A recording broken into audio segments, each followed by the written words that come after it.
I think if we want to tackle entitlement and ingratitude in our children, it comes down to us and our choices. We have to examine ourselves and begin there.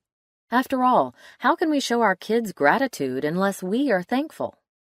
How can we ask them to go upstream when we are caught in the whirlpool of our culture that demands more as the goal? I get to spend time with a lot of young moms who volunteer at Mercy House. One day, a woman named Ashley and I were talking as we sorted items to list in the online store. I was telling her how my daughter always wanted to borrow my clothes, which many see as a form of flattery. I do too, unless I have to dig through the laundry on her bedroom floor when I want to wear them. That story led to a conversation on entitlement. "Oh, I know what you're talking about," she said. I looked up from what I was doing, wondering what she could possibly be referring to since her 3 kids were just preschoolers.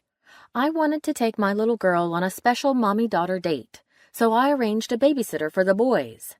I couldn't wait to tell her about the morning I had planned. I pulled her aside and said, "Guess what? Mommy is going to take you on a special date.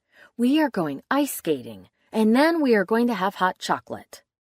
Without missing a beat, her 4-year-old said, "Is that all?"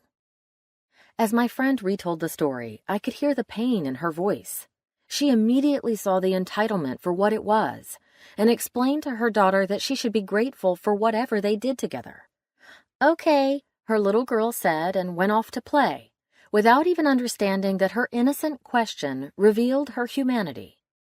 Entitlement winds its course through my home. And the more I've become aware of its subtle infiltration, the more I see and hear it blatantly.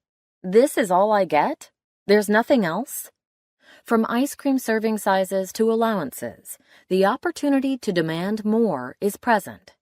Is that all?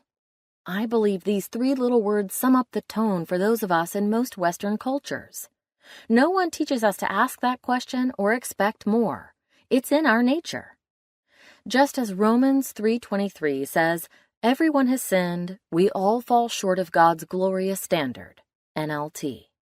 We are sinful and selfish at birth, and babies run parents ragged through long, sleepless nights demanding their needs be met immediately.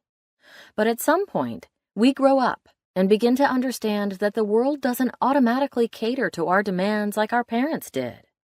We as parents have to examine the question for ourselves, so we can say to our children with conviction, "Yes, that is all. We don't need more."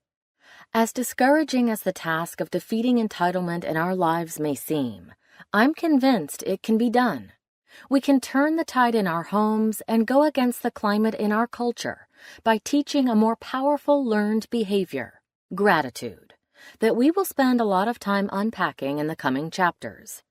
It might sound simplistic, but I believe the cure to our kids wanting more starts with teaching them to be thankful for what they already have.